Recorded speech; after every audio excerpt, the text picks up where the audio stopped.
Merry Christmas and a Happy New Year! The Chennai Silks. Let the celebrations begin.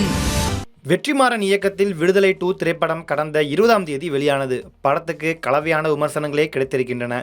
இருந்தாலும் படத்தில் நடித்தவர்களின் நடிப்பும் வெற்றிமாறனின் மேக்கிங்கும் அட்டகாசமாக இருந்தது என்று ரசிகர்களிடம் இருந்தும் கருத்து ஓடிக்கொண்டிருக்கிறது.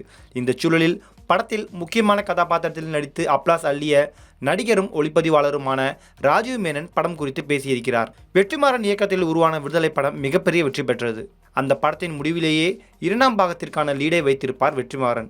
விடுதலை 2 திரைப்படத்தினுடைய ஷூட்டிங் நீண்ட நாட்களாக நடந்தது. இதில் கூடுதலாக மஞ்சு வாரியர், கிஷோர், கென் கருணாஸ், போஸ் வெங்கட் உள்ளிட்டோர் நடித்திருக்கிறார்கள். மிகப்பெரிய எதிர்பார்ப்புடன் இந்த படமானது கடந்த 20ஆம் தேதி திரையரங்குகளில் வெளியானது. ரசிகர்களும் ஆர்வத்துடன் படம் பார்க்க சென்றார்கள். படத்தின் ஓப்பனிங்கிலேயே அட்டகாசமான சண்டையை வைத்து தொடங்கிய வெற்றிமாறன் போக போக வசனங்களால் மட்டுமே திரைக்கதையை நகர்த்தி சென்றது ஒரு கட்டத்துக்கு மேல் போர் அடித்து விட்டதாக ரசிகர்கள் கூறினார்கள். அதே சமயம் திராவிட சித்தாந்தம், கம்யூனிஸ்ட் சித்தாந்தம் உள்ளிட்டவைகளை அவை தைரியமாக பேசியது பாராட்டத்தக்க ஒன்று என்று பலரும் கூறுகிறார்கள்.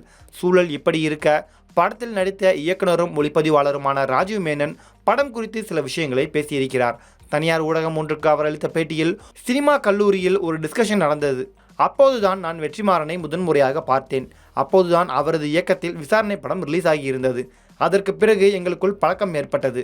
பிறகு வெற்றிமாறன் என்னிடம் விடுதலை படம் பற்றி பேசியே அந்த படத்திற்குள் என்னை கொண்டு வந்து விட்டார். அரசியல்வாதி குறித்து தான் சினிமாக்களில் நாம் பார்த்திருப்போம். ஆனால் ஒரு அரசு எப்படி செயல்படுகிறது என்பதை நாம் பார்க்கவில்லை. அதனால்தான் இந்த தலைமைச் செயலாளர் கேரக்டரை செய்யலாம் என்று ஒத்துக்கொண்டேன். ஷூட்டிங்கிற்கு போகும்போது எனக்கு கொஞ்சம் டென்ஷனாகத்தான் இருந்தது. ஒரு வழியாக நடித்துவிட்டேன். இனிமேல் நான் சினிமாக்களில் நடிப்பேனா என்றெல்லாம் எனக்கு தெரியாது. இந்த கேரக்டர் எனக்கு செட் ஆகும் என்று நினைத்தேன். அதன் காரணமாக நடித்தேன். நடிக்க முயற்சி செய்தேன். ஆனால் நான் ஒன்றும் பக்காவான நடிகன் கிடையாது என்பதுதான் உண்மை. விடுதலை 2 படத்துக்கு சென்சார் போர்டு பெரிதாக எந்த பிரச்சனையும் செய்யவில்லை. குறிப்பிட்ட சில இடங்களில் மட்டுமே மியூட் போட சொன்னார்கள். விடுதலை 2 படத்தின் கதையெல்லாம் இந்த மாதிரியான காலகட்டத்தில் திரையரங்குகளில் ரிலீஸ் செய்ய முடிகிறது என்றால் அது ரொம்பவே பாசிட்டிவான விஷயம் என்று நினைக்கிறேன். அதேபோல் இந்த படத்தை சென்சார் போர்டு எப்படி விட்டார்கள் என்பது எனக்கு இன்னமும் சந்தேகமாகத்தான் இருக்கிறது என்றார். Merry Christmas and a Happy New Year! The Chennai Silks. Let the celebrations begin.